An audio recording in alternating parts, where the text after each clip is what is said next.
As a student, I'm going abroad for a year. I'm not booking room for 2 days or 2 nights. It makes sense for a student to book through a human being. Who is to say that XYZ is the only three axes that exist in this universe? I believe I'm pretty self-aware of my strengths and weaknesses. I think there are two biggest phenomena in the world, maybe three. One is AI, one is population birth rates, and third is maybe energy. For my team, there's no vested interest to push something which is not right for them.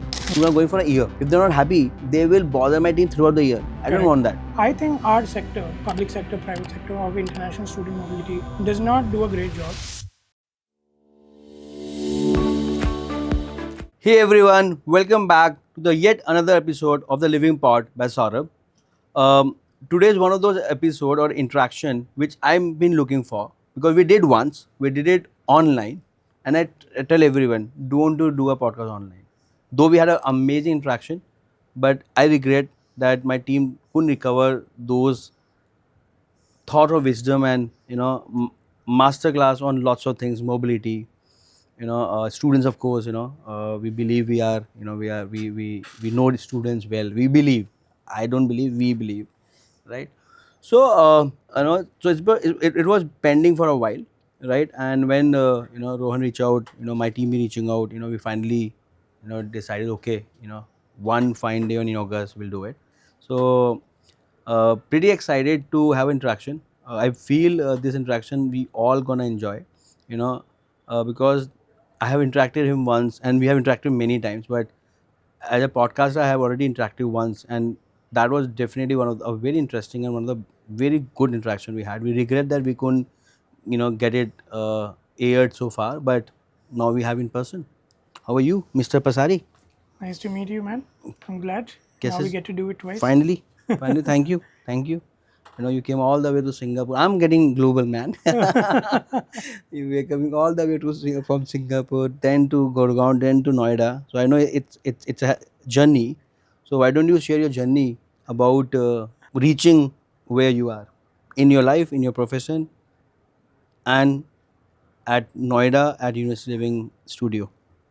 Well, it's my honor to be here, and it's pulled me from Singapore to come to this podcast. But I've seen a bunch of episodes, and happy to be here. And we've known each other for quite a long time now, and looking forward to this conversation. My journey. How far back do you want us to go I in have that time. journey? I have time. I'm time rich. I am time rich. So maybe let's start from the fact that I grew up in Kolkata, born and raised in Kolkata, and I went to a school. I went to La Martiniere in Kolkata, and really my journey of international education started there. I was not sure what I wanted to study, where I wanted to study, and how it is in India when you're not sure what you want to study. What do you do? You take engineering. You take engineering. So that's or you take commerce or e-commerce, economics honors, or economics in school, and then you take engineering. One of those options, right? And I had taken the science stream, so engineering was the way to go, and then the normal rat race. You study for IITs, study for all of those different engineering exams, and I took up all of those things. But And this was which year? This was in 2006, right after I completed my ICSE exams, and You're also 80s born. huh? 80s born. Yeah, the last year of 80s, 89. There was nobody in school to be able to help us out in understanding what streams we should study. So I went to a career counselor outside of my school, took a bunch of tests. I went to her again to evaluate the tests, and lo and behold, she says, Rohan, you should do engineering. I said, okay, yaar, that's fine. Discovery ho gayi. Now everyone is saying I should do engineering. The career counselor is saying I should do engineering. So if you want to study engineering, you have to look at the IITs and the NITs and all of those things. So I started that journey. But one thing that my school did really well was to attract universities abroad to come to my school. So and there is a history of students from my school going overseas, but mostly at the time going to the It was US. an IB school or CBSE? ICSE school. So to go to the US, there's a number of students that go to the US. So I mean, I forgot that you studied in Calcutta. So you were, we introduced to Shakespeare in 10th, Yeah, and in 11th, 12th it was Tempest and Much of Venice. yeah. So Much of Venice in 10th and Tempest in 11th, So it 12th. changes, right? Every few years Yeah, it yeah, yeah, changes. yeah, Yeah. And they rotate Yeah. Shakespeare every few years changes. And it's also, I believe it's also school to school. It's not, or is it board to board? No, it's a board. It's a board decision, right? Board Because decision. you have to take the board Probably, exam, probably. the ICSE and the ISA exams. Probably. Yeah. Yeah. Yeah. So and so there's a history of our students going to the US. So I would go to the American embassy, and the American, the librarian at the American embassy was like, here is the Fisk guide, if you remember that, and look at that. So I would go every weekend, look at the Fisk guide, look at the different bunch of colleges, and after a few weeks of that, I spoke to my parents, said, these are the colleges that I would like to study, and it was just the tuition fees ended up being really expensive, for my family, and then the scholarship process But was you don't come from a privileged family? I it's Well, that's a subjective. story. It's a Every subjective. entrepreneur has been sobbing that, oh, I come from a garib family or फिर middle class family. No, yeah, I wouldn't say, I think we were fine, and I don't know how to term it, but we Yeah. were fine. But American education even at that time was like It's $500,000, right? That's a lot of money for so. not necessary for undergrad. It's not 500,000. Back then it must be 1.5 crores or 150K. Right, to $250,000, correct, at the time, right? But And that too, if you're looking for the best of universities and like really like MITs and Oxfords and probably mostly MITs and all. yeah, I mean engineering Harvard's and- colleges, and you look at the top 10, top 20 engineering colleges, it ranges in that, it ranges around that, Right. and the living expenses, and it just seemed a little out of reach. And But what is your then, family background? so our family is in iron and steel. So we have a family business. My dad, my uncles, do that family business. It's been my granddad started that. He migrated So it's from like a Rajasthan. khandani business. Yes, yes. So you come from Yes. a privileged background. Iron, steel, and but totally with you. Totally with you that even no matter which background you come, US is expensive or studying abroad is expensive overall. Yeah, and my dad did not want to take education loans, and I think that was the right decision at the time. Okay. I'm not against education loans or whatever, right? I mean, we do encourage education loans where it is a fit, but at that time, he said no to that, and scholarships, which I think is what I was a recipient of ultimately, was for the US was an incredibly hard process, right? And financial aid for international student scholarships was incredibly hard to navigate, and I gave up on the American dream at the time, and so I continued with the process of doing the IIT exams, and at that time where I was really not looking out anywhere, Singapore institutions came to my high school, NUS, NTU, SMU, and Singapore was not really in anyone's radar at the time. And now, of course, like a lot of the kids look at Singapore from India, it was not really in the radar. And so I said, okay, it's a country which is close to home, 4 hours away from Calcutta, and I didn't think too much. I said, okay, at the time. But you were clear that sure that you want to do your undergrad outside India. No, I wasn't. It was something that I was looking towards because during my research, it became evident at the time that when you studied overseas, you would be able to have a multidisciplinary education. You could do different courses. Right. And India at the time, and India has changed dramatically in the last 20 years, but at the time, Indian universities would not allow you to do multiple disciplines. You had to do engineering or economics or one of those things, right?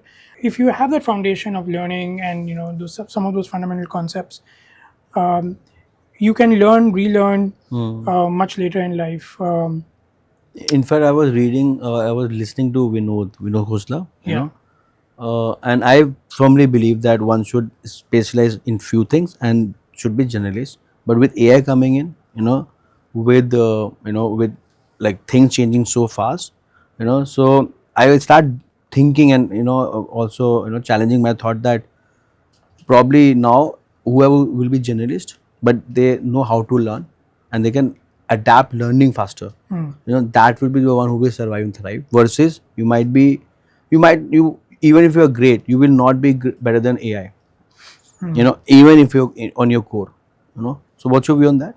I don't think that's the only thing that is important. I think absolutely AI is the future of the world. AI is the present, and a lot of things are going to change, and how we look at the world and how we interact with the world is fundamentally going to change. With AI even more so every passing year.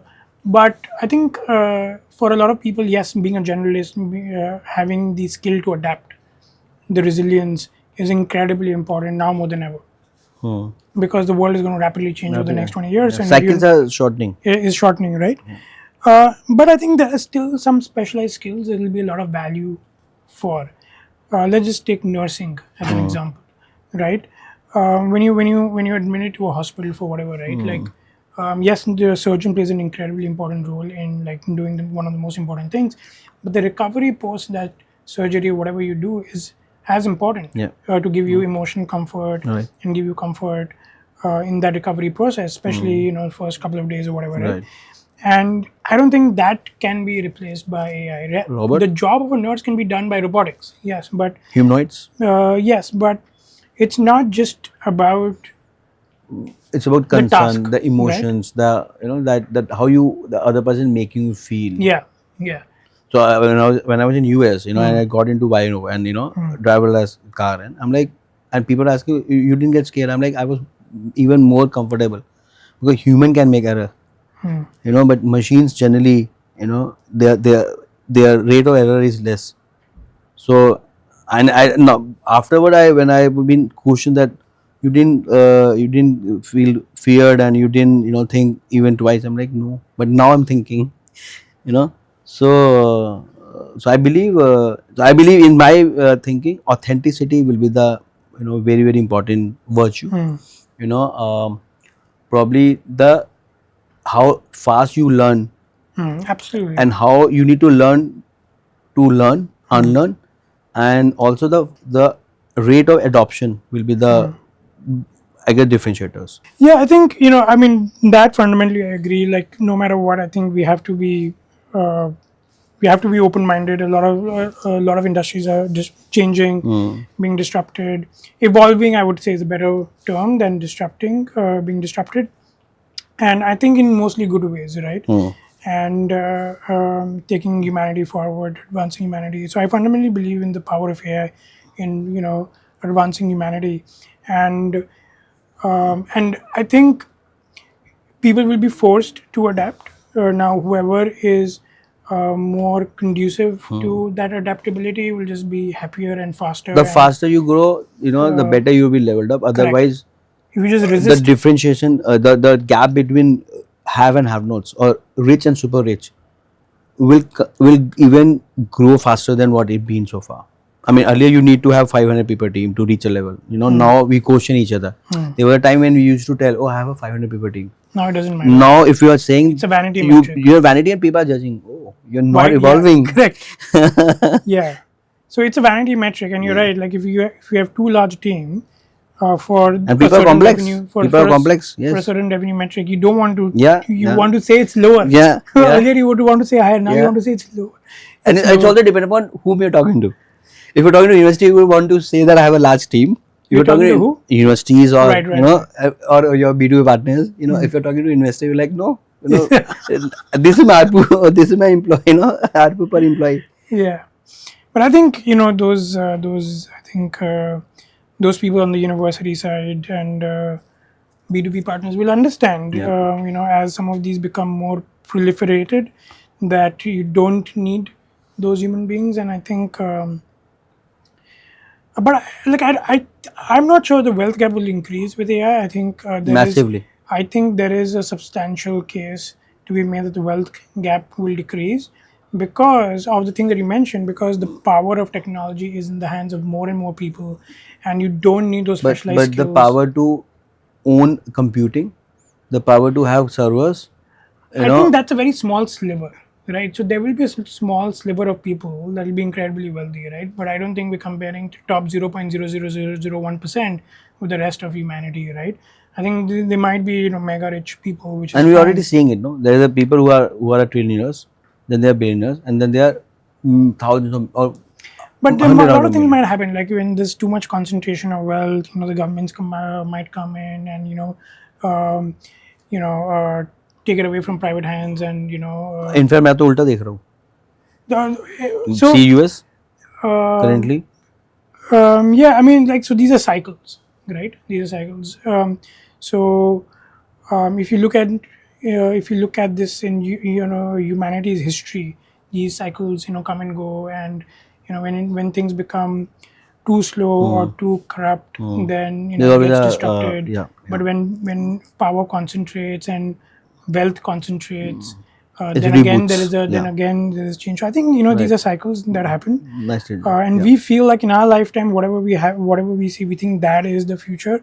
But I think a lot of those things have happened in the past, and I think a lot of these are more cycles than So it's coming on the same point, and sorry interrupting, same. So everyone's saying, AI is present, AI is future. What if I say that probably it's a bubble which gonna burst very soon, faster than the .com, faster than the blockchain or crypto bubble. So everyone is talking about AI. If you yeah. go back to wisdom, when everyone get into markets, it's the time to get out of markets. Now everyone talk about AI, and people even don't know what is AI. Even workflow को RPA को हम AI बोलने लगे सब, right? I believe it gonna burst very soon. So when you mean bubble, what do you mean? Like, do you mean technology is a bubble, or the financial I metrics is a believe bubble? people are now on the for the heck of like even they are building RPS. They're like AI agents, right? And everyone want to be that in the rat race. That okay, I want to have AI. It's like everyone want to have the coders and developers, and that's why they were like their salaries and they were the way of their working was very different compared to probably sales people or marketing people. And if you go up further, when it was starting on digital marketing, it was very hard to get digital marketers and content creators, right? So same, I believe, because everyone want to be everyone is selling AI driven and whatnot, due to which even a small enterprise or lots of people are trying to adopt AI, which they might not need it. See, I think we have to differentiate technology adoption from financial metrics, right? You're comparing it to the .com bubble. I think the bubbly nature was the valuation at the time, right? In private So and अभी public AI में तो markets. Valuation चल रहा है ना. Correct. But that might be a bubble. But I think those bubbles are short term, right? And personally for me, like, I'm not fixated on what the financial metrics are in 25, 26, 27, right? I think even if that .com was a bubble at the time, the proliferation of technology continued post No, that bubble absolutely. burst, Even right? totally with you. So Totally with you. websites, You got me right. Yeah, every company yeah, was yeah. adopting Internet websites. internet was for real. Yes, so Blockchain that is for real. correct. So So AI all is of for those real. Yeah, yeah. things were happening and Yeah, continue to yeah, happen more yeah, and more and yeah, more yeah. so. Underlying asset or underlying technology Will was real. continue There will will be continue to be yeah, adopted. yeah. Go ahead, please. So websites continued, right? There is a lot more businesses that came online Yeah, and it became a norm. became a norm. I think the proliferation of AI will continue in a massive way across all businesses, and it'll just be second nature in a lot of the things we do. Now, the valuation of some companies, many Yeah, companies might be up, might be down. and that's I'm not. timing. That's It's timing, storytelling, and timing, right I time is the don't think right that thing. matters in the bigger scheme of things. Now, of course, as an investor, it matters at what price you come in and what price you leave. But in the bigger scheme of Yeah. things, from a humanity perspective, I think that technology adoption will continue. And if you keep the eye on the price and you focus on the larger underlying trend and human behavior, I think that's more important than valuation metrics, which I think are more short-term in nature. If you want to define Rohan as a Rohan, person, Rohan as a person, or as an entrepreneur, or as a like you are a congratulations, you are a young dad, thank you you. know, Yes. how will you define three aspect of yourself? I think I'm pretty hands-on. And no, I'm not looking for excuses because I don't want to give excuses. I think it's a beautiful journey to be a part of, and like that's a choice, right? Like it didn't just happen; it's a Right. choice, and I want to be part of that journey, and I want to be a dad, and I want to be doing the things that I can be doing, right? There are a lot of things as a male we can't do, right? To convince your wife, which you are now saying you're convincing yourself. Continue. Convincing myself that you want to also be a source of inspiration for your daughter, for your children, and you want them to see, The tough part that and the right thing. you're doing the right thing, but you did not just stop your life just to help them grow up. Your life continued, and you're inculcating them in your life, and you just did not disrupt your life, disrupt your dreams, just to grow her up, and you don't want her to feel as she grows up that she has a choice that she has to make, either focus on her career or focus on having her own family and having children, and how we can integrate both harmoniously and in a well balanced way is the But who नहीं inspiration. पाता ये? I mean, you're the entrepreneur. You're a successful entrepreneur. 10 years you've been building up, right? You've been doing a lifestyle business. Then you did a venture-backed business. Probably lifestyle business. You still have some kind of you can take decision. You are not taking money from it's not external money. You're not accountable, right? And you can lead a life whether you want to be fast pace or easy pace, right? But the moment you take funds, you have a fiduciary judiciary responsibility, right? And that means you're on the journey to grow fast, to grow big, right? And so many people are dependent, or probably they are aligned with you. So do you feel that due to that also, even because at least with me, at most of the time, I'm very happy. I always say that still my first baby, right? And I don't like to compromise or trade off. I may believe if I compromise trade off, it's a choice. I don't want to play the victim. Oh यार काम बहुत है, office जाना है यार, बहुत you know. And then yes, the trade off is, and I firmly believe that if you want exponential growth, there will be always trade off and compromises. You can't balance out. It will be like if you want to be such a Tendulkar, you need to let go of many things, playing with friends or going to birthday parties, whatnot. As an entrepreneur also, I believe that if you are looking to have exponential, unprecedented success, it can be achieved with balancing life. At least in that initially 5, 10, 15 years of phase. What's your view on that? So I think balance is very subjective, right? And I think a better word for me is integration. First of all, like on the investor point, like I look at it differently, right? I have no, in my head, I have, no additional pressure because I have investors, or I'm not looking to grow fast because I have investors. For me, it's the other way around. I'm looking to grow in a certain pace. That's why I've brought in investors. I still believe I have the biggest accountability to myself, to my inner self. And I have that accountability to my inner self. And that is why I brought in investors to grow at a certain pace or do things that otherwise I would not be able to do if we were completely bootstrapped. So Right. all of these were choices, right? And of course, like now that we have shareholders, they are another stakeholder, and I see them as another stakeholder relative to my team, relative to my family, relative to my customers. And I don't think they are more or less than that, right? My customers are perhaps even more Equally important more than my important. shareholders, right? So all of these are, just I see these as different points of a circle that I have to optimize for all of these and do right by all of them. But and I'm accountable to all of them. I'm accountable to my team, to my family, to our investors, and to our customers, to the world at large, right? I'm mostly accountable first to myself, right? And I need to do right by what my soul, I feel, is my calling, and that will bring me inner peace. And when I'm working at peace and then I'm aligned with myself, then I can be happy, Right. and I can wake up every day wanting to do my best right, because I'm right, aligned. right. That's how I look at it. So Very second relatable. point was balancing, right? And look, if you think about as an entrepreneur, right, like you can't just do one thing, right? To have a successful company, you have to be good in all the different things. The company has to have all of the things working fine. Departments working, yeah. The software, your platform, your operations, team, hiring, culture, marketing. Over a period of Right, time, all of right, these have to be right, functioning right. well. You can't say, oh, only the platform matters, only marketing matters, only culture matters. It has to right? be holistic. It has to be holistic at the end of the day, and the priorities may shift depending on what is Stage of working, the, what at different stages, right? So Agree. so now if you add in family as part of that thing, like Good analogy. you have to bring in If you, go ahead.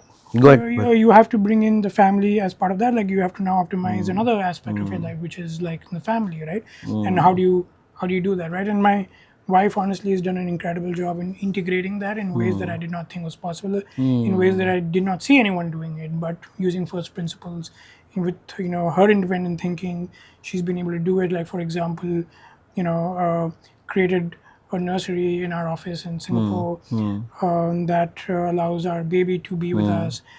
So in between meetings, I can go be with her for like 15-20 minutes, and even that, creates so much joy Yeah, yeah. for me. Agree. Right? There's Totally. just one example. So the other thing is like it has allowed me already to be a lot more productive because I'm Because questioning. you're happy also and you're questioning, yeah. I'm questioning, You're do I need to accountable. be doing this? Do I need to be attending this meeting? Must I attend this meeting? Should it be 60 minutes? Can it be done in 30 minutes?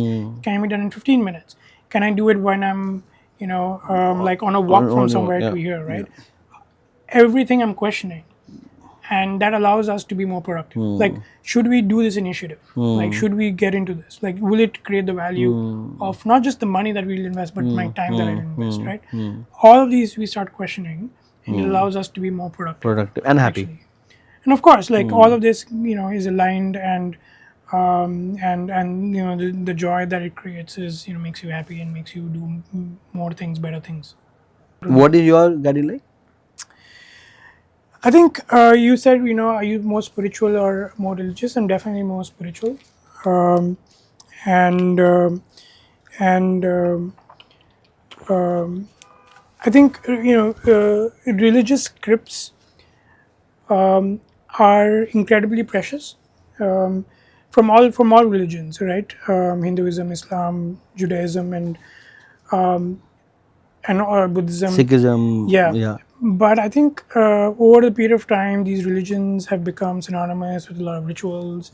These rituals perhaps had some meaning, some spirit behind it, but those spirits and meaning have been forgotten, and then people and do it. probably because things have evolved. I know that there were time when you don't need to probably आपको रात को झाड़ू नहीं मारनी होती थी because light नहीं होती थी.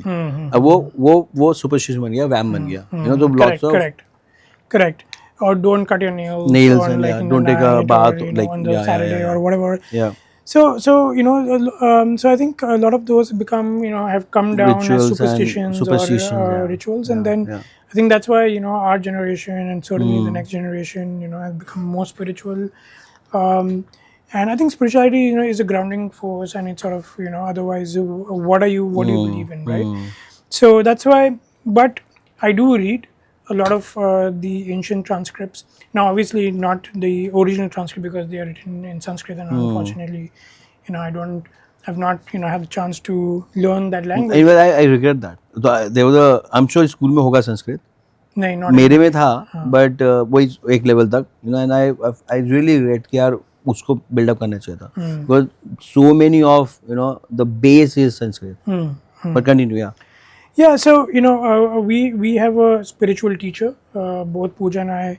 Pooja actually introduced me to that, and we have our spiritual teacher. His name is Mr. Mahesh Tushniwal out of Calcutta, and so a lot of. So it's like a guru teacher, like. I would say like he's my spiritual teacher, but also I would say my performance coach in some ways. But I Tell me more. I'm curious to know more. I mean, because someone like you, who I believe you're very thoughtful and you think a lot, you analyze a lot, and you're not someone who will get accept anyone as your performance coach or your spiritual teacher. If I got it, whatever, later I get to know you. What made you accept him and your wife advice? Well, I don't want to speak for Pooja, maybe you should call in the pod and ask her, Probably we can do and a couple, आजकल ये yeah, couple वाले भी yeah, चल रहे हैं. yeah, we can do that. Yeah, that'll be interesting. And but for me, like, look, when I started hearing him, Pooja introduced me, and he has different formats of sharing his learnings. It is one-to-one, small groups, big groups, and just the way, like, what he was um, sharing sort of resonated with me. Some of those were, I mean, I was reading stuff like this, right? I was reading, I grew up as a Hindu, right? My family, are Hindu, so I grew up, but I did not understand the meaning of Hinduism, so I would read books on Hinduism to understand some of these things. So some of these things would make sense. Um, so in some ways, you can say I was seeking, right? Or my soul was seeking something, and the things that he was sharing sort of You believe in started you believe in resonating. rebirth, life after death. So I believe soul is eternal, Hmm. and I believe that. I mean, if you want to go there, like I don't mind. Um, I mean, if you read a lot of these, ancient transcripts, and what I've learned from Mahesh Toshniwal, and also from the, books that I've read, and my own sort of belief now is that we are all projections of a supreme force. If we want to discuss the same thing from a science point of view, because you are engineer, you are educator, we all are educated, at least we are part of education system, right? So I also read and watched some videos wherein few thousand years back, there was blast, So-called Big Bang, right? Big Bang theory, and then this is how a certain thing happened due to with a certain environment pressure and everything come together, and that's how Earth got created, right? You are engineer, I'm not engineer. First of all, I feel like science is limiting, right? Science has helped us understand our physical realm, right? So it has only helped us understand the three axes, right? X, Y, Z axis, and it has really only helped us understand our physical realm. But the limitation of science is that it's not been able to go beyond that physical realm. Interesting. And one of the issues that I feel is that we've not invested enough resources in mind to go beyond the physical realm. So I feel like when we're trying to find life beyond Earth, I think we are only trying to find life beyond Earth in one realm, which is the physical realm. Where are the different planets and different universes? But there may be, the science has not understood the consciousness, or there may be life in a different realm, which is speaking to us, or which is connected to us, and it is not visible to our naked eye in this realm. Are you talking about metaphysics or you're talking about aliens? I'm not talking about metaphysics, or maybe it's aliens, but aliens is nothing but a life form that does not exist on Earth. But who is to say that XYZ is the only three axes that exist in this universe? Why can't the realm be 36 axes or 48 axes? Which we don't know, but we're not trying to discover that. I mean, it's only like 500 years back that we thought the Earth was flat, right? And people were killed to say that Right. the Earth is not flat. It was only 500 years ago. That's not even a long time in the history of humanity. Right, right. That is also the question: what is the history of humanity? The history of humanity is thought of in some history books 13,000 years, but it actually goes way beyond that. 80,000 Way years, beyond. yeah. No, not even 80, like millions of years, right? If you go back, things happen, it gets destroyed, and then it comes back and gets destroyed and comes back, right? But only this Probably age 500 years is a, is a blip yeah, it's a blip, and it's like a recent history which we have access to. that we have access to, right? And it's a blip, right? In that blip, we have come to know that Earth is actually not freaking flat, and it is round, and there is so much beyond that, right?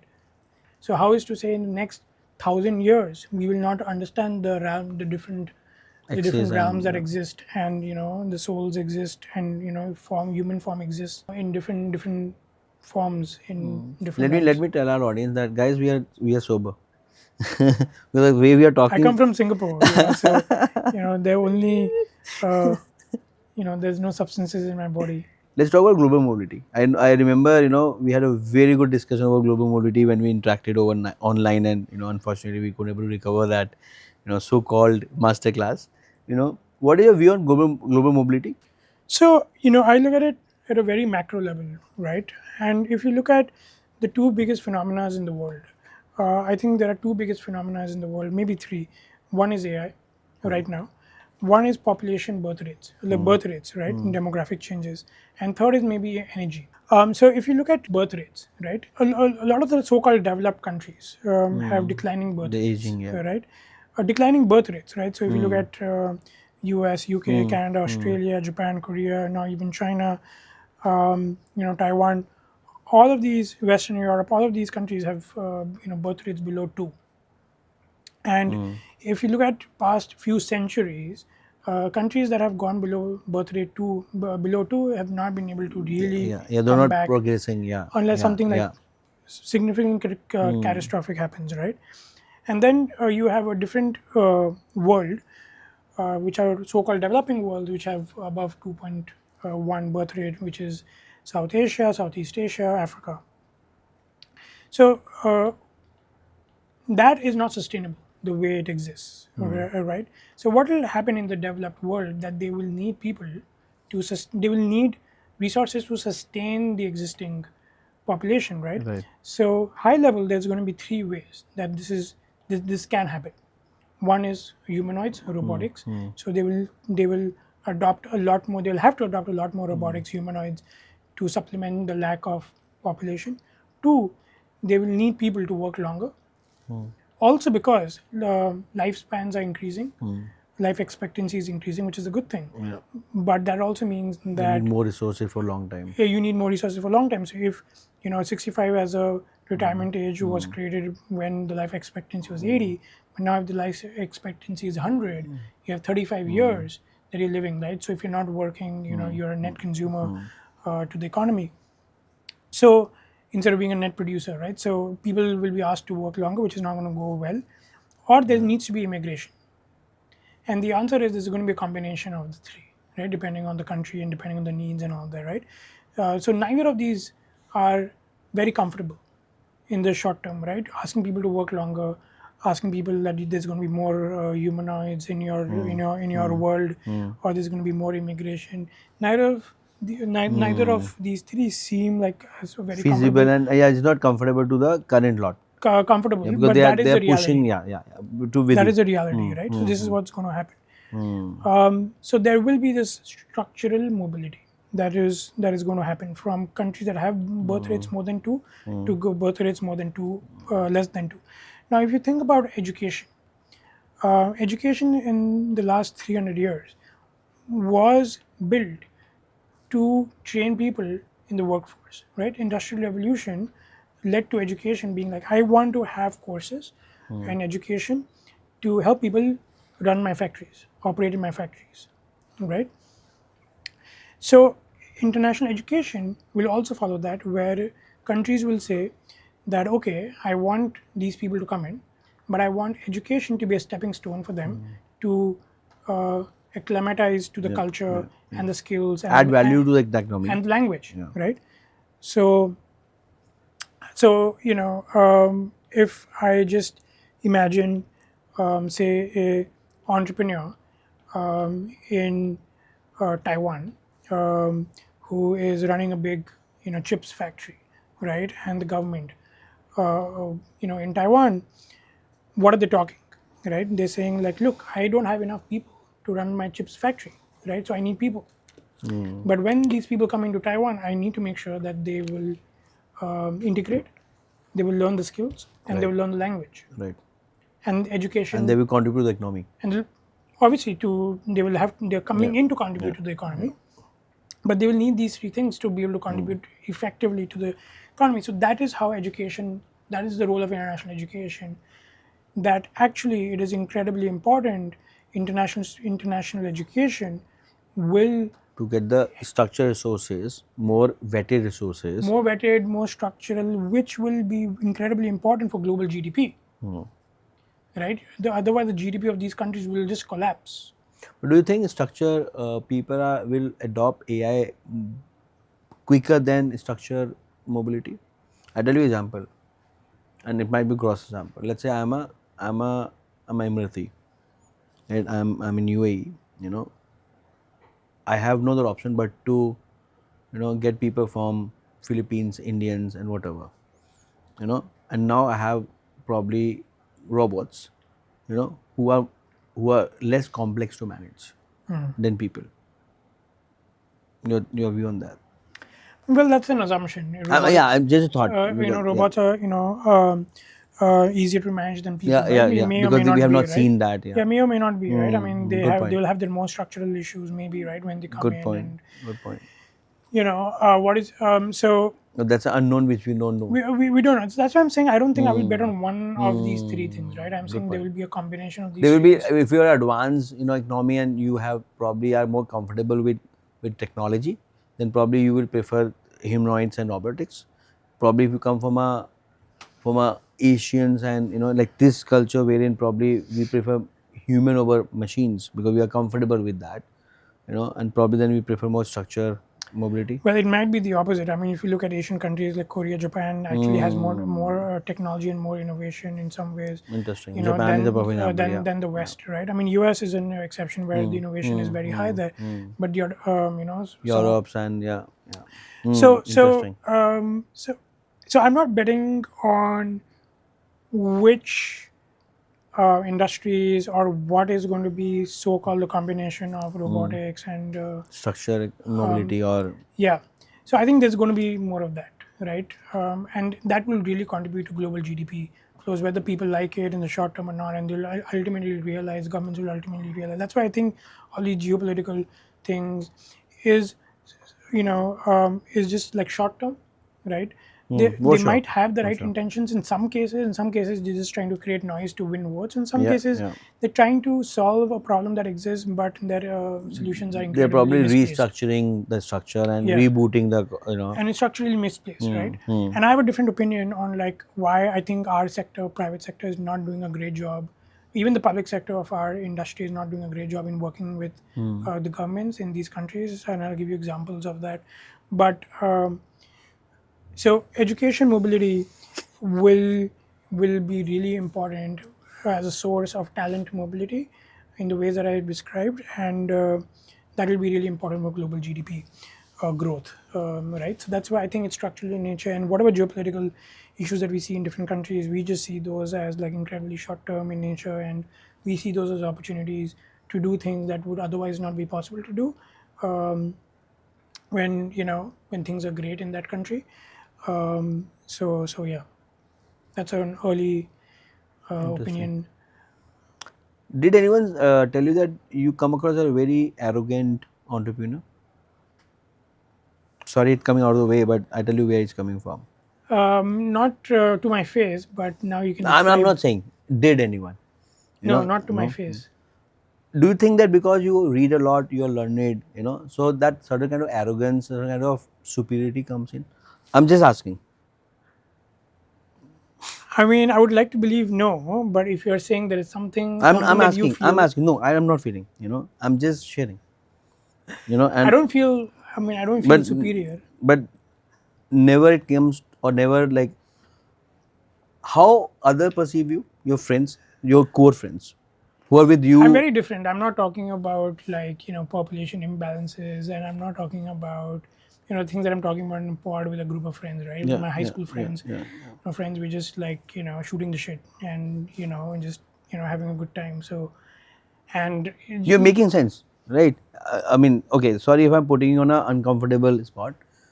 It's not. See, over a period of time. Or another thing I share with you, and we can edit or not, but earlier used to judge. I now don't judge at all. Earlier used to think, oh, बुरा लग जाएगा. I whatever comes to me, I ask with a sincere, observation level, which I mostly are wrong, right? But normally होता है ना, when you, so I tell you, when I'm in that class where I know, oh यार मैंने पढ़ा तो हुआ है, मुझे पता तो है, मुझे बात करना भी आती है, and I am making sense, right?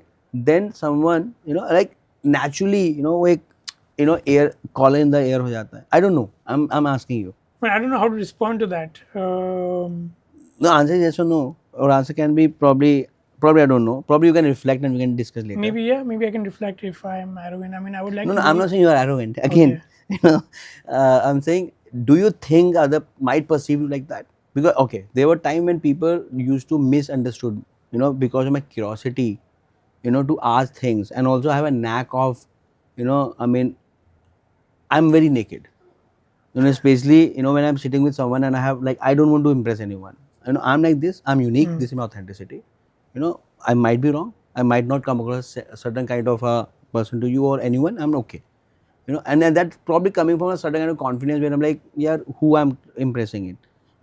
I'm learning, I make more mistake than I make, good choices, but at least I'm okay, comfortable with it. But just coming from that thought, होता है ना कि एक अपना एक hidden spot होता है, how you perceive you are and how other perceive, especially your friends, your partner and your family, and people evolve. Sure, I think I've evolved, but will it make me feel more, sound more arrogant if I say that actually it doesn't matter to me what people perceive of me? So I've never really thought like what people perceive of me because it doesn't matter to me. Like Makes if I say sense. that, will it make me sound even more arrogant? No, probably not. I But mean, that is the again, answer. yeah. In fact, I also say probably. Yeah, that's why I've never thought about Yeah, it. there were Like, time when I would try to make everyone happy and pleasing. Now I'm like, it's okay. no, I've never done I that. want to be. I want to respect everyone. I want to be considerate of everyone. But then I'm not here to please everyone. I'm not saying that I need to be happy and my happiness matters only. But yes, see, I'm not here to. I can't. I can't change another opinion. But the thing is, like, what have I achieved? I would say to myself, right? Like that will make me feel arrogant. Like what I've like, there's so much growth out there. Exactly. Like what have Nothing. I Yeah, done, nothing. right? Yeah. Like I mean, I always say, Yeah. and it's very important to have that kind of people which make you Yeah. feel, oh hello, be normal. Yeah. Because very easy na, sir, yes sir, no sir. India में तो बहुत ज़्यादा होता है. हाँ, but किए क्या है? Like what have we done? Like what have I done in a Right. bigger scheme of Right. things Right. that I would come across? Like maybe I don't know. I'm coming across as confident that makes you feel to ask that question. I don't know In where some- this is coming from, but it just came, So I believe, and people say that I am a good observing power, and I probably gauge people well. I don't know. People say this, Yeah. right? And I believe that, right? But generally, एक होता है ना कि अगर let's say let's not put ourselves in that space, because then we can uncomfortable. But let's say there are two people, and one is generally well read, it's generally probably they are very articulated, आ ही जाता है. But maybe I can say the opposite, where people who are Yes. who are not as articulate, who are Right. not as They well feel read, so. feel inferior to that person. Probably And good don't way to feel as put in. confident, so they feel like this person is more superior, or and coming across as more Good way, confident, very good way. right? Because you're just like sharing what you think and what you believe in rather, and you are articulate, so you can express it in A certain way. in a certain way and in words, right? Agree. So I mean, over a period of time, it depends on how you. I think it's not based on a conversation, right? Like it depends on like, are you Yeah. open to changing your mindset? Are you changing? And that people should see with behavior or even in a long Action form action shows. actions. Yeah. So I would say like we've evolved so much. We pivot. We changed things, and I hear people's opinions around me and those sort of things, right? So. I mean, I know your question was not about me, but that is how I would look at people, right? So it's not about. So you got to like distinguish belief, confidence, and there needs to be a healthy amount of it, right? If you're not confident, Yeah, you about need to anything, manage. Yeah. It needs to be balanced. then, Yeah. and it's not about entrepreneurs, right? And if you don't have any level of confidence on anything, right? Yeah. If you don't have opinion, then you don't have no opinion. Then like what, right? I mean, you should have an opinion and you should be ready to change when Exactly. presented Yes. with very compelling data. And I mean, it's the ability to change and the ability to be challenged and Yeah. and then question Yeah. and then either stick into your thesis or Yeah. I was probably पता नहीं मैं क्या देख रहा था पढ़ रहा था that probably novel को देख रहा था कि I have Ravikant. I have predicted something and it didn't come right and people bounce at it because they get a certain kind of joy of prove somebody conveying wrong. that oh see you are wrong and I'm right so yeah interesting. Let's talk about Cialfo, Kaiser, Bridgeview, and what Global Manifest. And I Manifest Global. love Manifest Global. I love the name. Thank In fact, again, it's also coming from so in Buddhism manifestation, faith and all coming and global. So I really like the thought, but for our audience, and you generally keep a low profile. I mean, and you can say probably, is it a conscious choice or is it your personality or or probably you have a certain way of conveying that जो लोग खाली होते हैं वो association करते हैं वो podcast करते हैं या वो काम नहीं करते वो बातें ज़्यादा करते हैं. That is definitely my personality. Like, first of all, I'm not a very natural networker, right? I feel very uncomfortable in like large networking settings. Are you introvert? I'm an introvert, yes. Overall, By between- nature you're introvert, but then Yes. you, I mean, this is your as part of my job, I do yeah, whatever so you work on it. whatever is needed to do, right? I find it incredibly awkward to be in a networking event and say, hey, And then you've Rohan. been managing and you've been arranging the biggest of the networking events from last 3-4 years. At least Cialfo is doing it. Yeah. I mean, the company, company does what the company needs to do. And again, I do participate in networking events, and but it's still slightly easier for me when it is our event, when it is a Cialfo event or one of the events of our Because then you are portfolio playing a role companies. which you need to play. Because I'm a host. Yeah, you're a host. Right. So as a host, I still find it easier. But in some other conference, and 4 years back, I would still push myself, and now I'm like, You raise enough money to not to push. it's not about raising money. It's just not. I But have you seen people changing their perception after you raising and without you raising? Because initially you have built bootstrap. And then yeah, I don't think it's about raising money. I think it's about maturity and having perspective that you don't have to do that to create business, generate business, right? I think it's being impactful with your time and being proactive with your time. It's not. It's maturity that you don't need to. and it's also a stage of the companies. It's stage of the company maturity. And it's the role not you about, play, like between me and Mayank, so I am naturally extroverted. I naturally go and meet people. I like it. I really like to meet people. Good for you. Yeah, and I know if Mayank, I put Mayank into this, probably he will tread. Yeah. He's very you. I would say that कम से कम बातें करना है, काम हो तो रहा है. Correct. Exactly. So so that's why low profile is just my natural self, right? I mean, I have just a policy not And joining any association. you discovered this personality early in your life? Yes. Because it took me time. No, I understood. Like, I don't like doing this, right? I mean, whether I'm looking forward to this evening networking event or conference or not, I'm not. Like, but okay, I have to go, right? Now I'm like, no, I don't have to go. I will not go, right? So, like, I felt in the early days like I should join an association. I'm like, no, I'm not going to join an association. Like, it's not you. Yeah. Not me. And not needed. I mean. Yeah, at some point I felt it was needed, but like now I don't. Again, coming back to the stage of the company. Yeah. Because initially everyone want to fit in. Initially everyone want to have access also. Correct, fit in, yeah. Correct, access, fit in. But now I have a policy of not joining any association.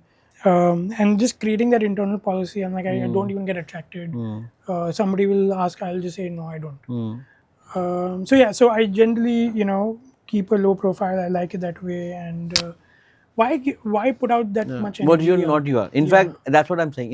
In today's world, you need to be authentic. Like, this is me. I like to meet people, I like to host people, I like to learn from people, and at the same time I like it. I like to socialize, right? And which I realize, and I am happy about it. Same, Mayank is very clear. भाई मुझे नहीं होता. बोलेगा मैं चला जाऊँगा, but then I'm like, let me go about it, because even if you go, you'll be standing in the corner. So rather, that I will not do. If I'm going, then I will try to create impact. He also tries, but because my time is important. So I will not Wherever do you, halvesies. So I will not go and then waste my time. If I'm going, then I'll try to be the best. Right? And if I see this is not worth it or whatever, this is not important, then I'm like, then I'm out. Right? But if I'm going, then I'll. But people take this as a very very selfish. Like people again. Why is it selfish? I tell you, or arrogant, selfish, I'm telling you where I'm coming from. Allow me. I'm not alligating you, right? And it's my show, I can. But where I'm coming in, in today's world, everyone want to be happy, pally, oh, उसने phone नहीं उठाया था, वो मिलने नहीं आया, वो तो आगे से नहीं आया. होता है, इस इंडस्ट्री में होता है. हर जगह होता है, right? And then people, tag it like a arrogance or, अब तो पैसा रेस कर लिया ना, अब तो, बड़ी कंपनी बन गई ना. Don't you have never heard about this? Because I get to hear this, and I trust me, it doesn't matter to me because I naturally like meeting people, and I am the person who will probably extend. I'll go and hug, I'll go and meet.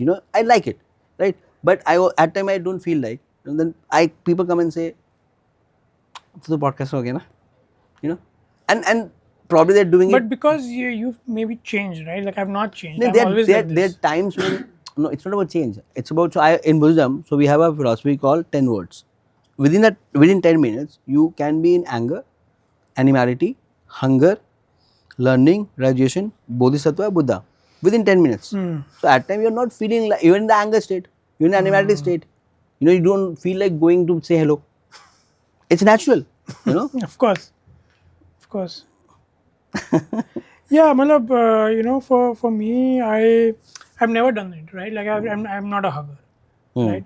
So it's not like I've changed my personality, and depending on the stage of the company. I've never Do been you think hugging. you're very self-aware? I know am Yeah, fairly self-aware. which I is mean, very rare. actually, I would say I'm self-aware, but I'm more comfortable in my skin than like previous years, right? Like I You would evolve, yeah. Yeah, so I knew what I was, what I like, even 10 years back or 7 years back, but I would push myself to do things out of my comfort zone. Just to try to fit in or Just just try to to fit make in. other person comfortable. That doesn't mean that I Probably. don't try to do things that is not outside my comfort zone. Right? I will still do things out of my comfort zone, but it has to, in my head, create value and not for the sake of doing it. Right? Like if I, like a simple example of like networking, right? Like for me, it has to create value. Like I will not do networking because like it is a thing to do. With you, totally with you. Right? So Totally that with you. इसलिए मुझे मजा भी आता है ऐसे बात करने में ना कि I mean we are strong headed people and we are aware of it and we still know that it's okay. I mean at least I know that you're not judging me, I'm not judging you. And we're doing a camera, so I hope people don't judge us. I And feel even- like I feel judged. But Is I'm it? just kidding. Is it? Just kidding. Okay, probably if it is, it is not, but okay. Coming back to global manifestation. Manifest global, yeah. Manifest global. Sorry.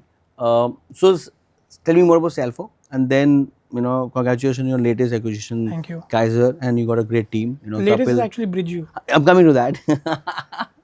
You traveling fast and you're doing things fast, which is great. And especially I believe. Would love to hear from you. Cialfo, Kaiser, Bridge U. Manifest global. क्या है, कैसे आ रहा है, क्यों है? Yeah, so we started Cialfo we launched Cialfo in 2018 as a software platform for high schools around the world. It's a K-12 platform for college and career. And previous to that, you were running a education agency. Yes, we were running an independent education counseling company in Singapore where. And वो क्यों शुरू किया? वही क्यों शुरू किया? So that was part of the journey that when I came to NTU, Nanyang Technological University, as a In 2006. scholar. 2006. 2008. 8, okay. And अच्छा बीच में gap लिया तो IIT no, करने के लिए. 2006 I graduated. I finished class 10. So 11, 12 I was figuring out what I wanted to do, engineering, IIT tuition, all of that, right? And so I remember those days, IIT tuition, in those large classes, benches, sweating and trying to learn physics. And again, I didn't go through that. yeah, I went through it, and and it makes you more resilient, if at all. If it teaches you physics or not, I don't know, but it makes you resilient. And so I came to NTU on a scholarship, and it just taught me the importance of international education and how transformative absolutely it was having a multidisciplinary education. I really enjoyed my NTU experience. And then also because I realized pretty soon that engineering was not the thing that I wanted to do, and NTU gave me the opportunities to try different things. I tried investment banking. I soon realized investment banking was not something that I really wanted to pursue in life, but at least I was very grateful that I got an opportunity to be in Barclays Capital, which was like one of the top tier investment banks at the time, and um, and I was basically helping my sister out of her when she was graduating high school, and I realized that is something that is meaningful, Enjoying, and man. I was enjoying, and I realized that people mostly don't have high school counselors to help them, right? And even today it But has increased. it never came to your mind that probably we'll be earning good by doing this and probably will pay you better than your job, and that time it didn't stuck that way when you were helping your sister and then you eventually started a company. Like, have you read the poem of Robert Frost, Avocation, Vocation, Two No, I have Tramps not. in Mud Time? I And, have not. there is a poem that I read in class 12, I think I see Two Tramps in Mud Time, I have where, not. something like, if you have a avocation, if you can, you know, basically vocation and avocation, where if you also enjoy what you do, then it doesn't feel like Yeah, work, yeah, and, yeah, that yeah. it'll allow You you do to well. Yeah, excel yeah, more yeah. and like earn more money. And we've been fortunate to do that. I mean, Yeah. I always say I'm so fortunate. But now, initially, I just accidentally got into this. Now I'm like, I mean, this is not work. Like, please continue. Yeah, and so I wanted to do something that was meaningful to me, and of course make money along the way. And money for me is not just a end product, but It's a means. it's Yeah, a means, yeah. but it is also a important signal, Hmm. right? It's an important metric, Hmm. right? So if you're Hmm. creating Hmm. some value to Hmm. the world, Hmm. Hmm. the world will Should pay. should Yeah. pay for that value, right? That Willingly and is should pay and nicely in a pay. capitalist world. Now, if you're Yeah. not in a capitalist world, and Hmm. then it's something else. But in a Hmm. capitalist world, money is a good metric Indicator. Yeah. Yeah. indicator Yeah. of whether you're creating true value or not. It's not the only indicator, Hmm. Hmm. but it is an important indicator. It's a good validation. It's a good validation, right? So Nice. so I see it from that point of view. But you still want to do something that you enjoy, and something that you find meaning, and something that you want to create an impact. And so that is, I found like international education as that, and started helping kids in Singapore. A lot of them went to schools that did not have counselors like myself. So it is not a Calcutta problem, an India problem. It is very much a global Global problem. form. Yeah. But I realized that we wanted to do this at scale. We didn't want to help just 100 kids, even though that is very meaningful to do on a yearly basis. We wanted to be able to help millions But ये of कब kids. से आया scale वाला part? Because शुरू mostly से था. mostly when people start a lifestyle boutique agency and they make good money, it's a great lifestyle business. Most of your aspiration of good house, big cars, and what vacations, or generally people able to. And this is where lots of the counselors, if you say previously or now also, they're pretty happy with what they're doing, 100, 200, 300 students. That's That's great. great, right? When you started, you know, from day one, you were like, oh, this can be scaled like a multi-billion, multi-million company, or you realize after a point in time, oh, this can scale, it can be productized. To be honest, ना सोचे नहीं. We didn't think so much, and that is why now when we enter something, we think a lot. Hmm. Right? So at that time, we just said scale was very important even from the beginning, but we did not think so much in 2012 when we were just graduating undergrad on like, will this be scalable? Will this not be scalable? So we wanted to create that impact using technology, but we said, okay, let's just help the first kid. Right? At the end of the day, it's about the kid. Let's help the first kid and the ये second kid. Narrative है कि ये था कि यार पैसे मिलेंगे, इतने मिलेंगे, अच्छा काम कर रहे हैं, हाँ. we are not selling something wrong, we are not doing something wrong, and by doing it, we are making good money. But so honest to God, when I got into investment banking, or let's say wealth management, for me, I was genuinely, I like personal finance. I really like personal, but I realized in banking in India, it was all about bank account, insurance, and probably chip off for the product. And then, or probably I wasn't that good wherein I managed portfolio which was meaningful, and I was able to take calls. Like I able to decide churn करना नहीं करना, बेचना नहीं बेचना. I was a part of a and then accidentally I got into something which I also went through, and very very blessed, right? But mostly अब मैं कुछ भी कहानी बना सकता हूँ ना कि यार मेरे साथ हुआ था, तो I don't want to anyone to go through it. That is true, but that is not absolute true, because I also like कि यार कुछ करना है, ऐसे करना है जिसमें पैसे भी बनेंगे, ग्रो भी करेंगे, ट्रैवल भी करेंगे, एंड देन रिकग्निशन भी आएगा, फेम भी आएगा, सब आएगा, right? For you are saying that from day one, you are like नहीं यार मीनिंगफुल काम करेंगे, बच्चों को अच्छा होना चाहिए, पैसा वैसा बनता रहेगा, बड़ा बने नहीं बने. नहीं बड़ा बनाना था. But क्यों बना था बड़ा? I mean, again, it's like, why do I want to do international education, right? There is meaning in that, and doing that at scale is But also बड़ा इसलिए बना था ना कि पैसा आएगा and resources आएगा and then you can do more. that more is also scaled at the end of the day, right? So it's not about making more money. It's about making more impact, and more impact creates more money, and then more money allows you to Resource, make yeah, more yeah, impact. So yeah, yeah. it's It's a sort of vicious cyclical, cycle. Yeah, right? yeah, yeah. I just feel like, if I can do it, like, I should be doing it, You're in a right? position where you got a Yeah. good education, exposure towards Singapore, and then you ran it for 5 years. So you have lots of data points, and So again, the scale was not after 5 years, right? So we always wanted to create scale.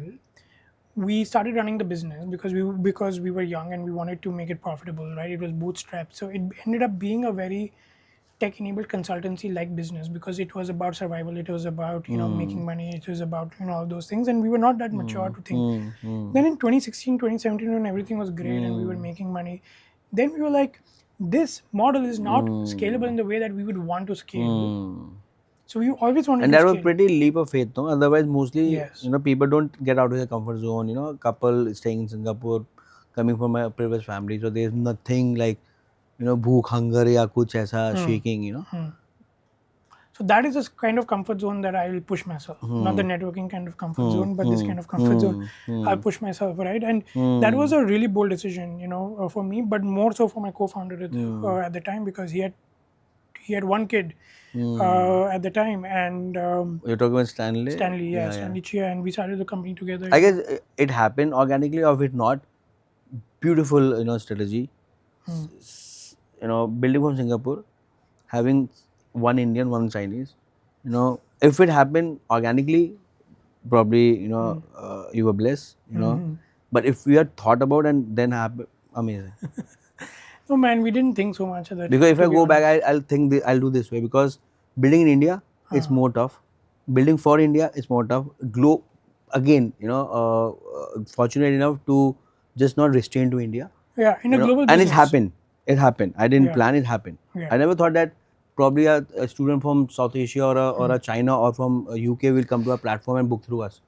It happened. But if I go back, I would like to do this in a way wherein probably Singapore, Have a global UK, team. Yeah. Have a global team. or even management team. Yeah, global management team. Yeah. So I will talk about global, manifest global from that perspective, and how we are thinking about it. Honestly, at that time we didn't think so much, right? I mean, we were 20. I was 20, like 6, two 7. man Yeah.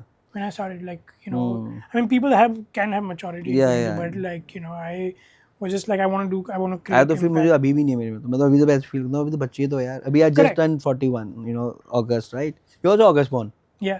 No, December. December born, okay. So when I used to be kid, I'm like, यार 40 साल में तो बुड्ढे हो जाते हो, कैसे सोचते होगे? And नहीं, सेम ही होता है. And at The least lifespan's increasing, हाँ, health is हाँ, increasing. हाँ, we have more So 40 is exposure. the new 30, 20. 40 is the new 20. Yeah, 20. I tell this, I'm 40 with 20 of experience and 20 of youth. Now beat me. That's a good one. That's a good one. I have people who are 22, 23. I need to Yeah. compete with them in a good way. Yeah. I need to maintain that energy. So Yeah. I tell this to myself, I'm 40 with 20 of experience, with 20 of youth. Now beat me. Good Yeah, one. yeah, yeah, yeah. Back to you. So 2012 you started the agency. Then Yeah, so 2016. so it's not an agency; it was an IEC, because agency Okay, Independent Education is, Counselor. is typically like where you make money Right, from the right, right. university. We Yeah. were making money from the families. Students and We were not. you're we didn't- counseling and driving value. Yeah. And we I mean, agencies also create value, but the model, the business model is slightly different. Now you need to say that. The business model is slightly different, where we are making money from the families are Students paying and us, and the yeah. universities. We didn't have any commercial relationships. And that is not scalable. And Because the moment you scale, then the quality will deteriorate, and you it can't is replicate possible. yourself. I mean, there are companies who've scaled it to some extent. Like? I mean, I don't want to name names, why not? good or bad or Why not? whatever. Huh? I mean, why not? I mean, this show is known for like people come for gossip also. I've been told, oh, I get to know from your podcast this has happened. I'm like, okay, probably bad editing, but Yeah, I mean, we thought we couldn't, we were not the right team to scale like a counseling business, and that was not, we thought, was a way to grow for us. And we started building a technology company. We started, providing software to high schools. We already started seeing, but it was really in a very ideation stage. We barely had any customers. I think we had like 5 customers, and we were looking to raise money because we were clear that we wanted to bootstrap, run this like a SaaS platform sort of a company. Um, And the and aspiration inspiration comes right. Like there must be, like let's say if today Perplexity is trying to build a the browser. browsers, yeah, and it's coming from a aspiration of like, oh, Google been doing this, but it can be done in a better way. Where this aspiration was coming from you, that like which were your companies, like you've been considering or studying or probably So it wasn't that. I mean, I don't want to speak for Perplexity CEO, but like I don't think it is about Google's doing and I can do it better. I think it is about. I think the thinking But was he different. realized a gap, no? He realized that Google will there will Yes. there's a Yes. that legal case happened on that monopoly of Google Right. Right. search Right. and Yeah. So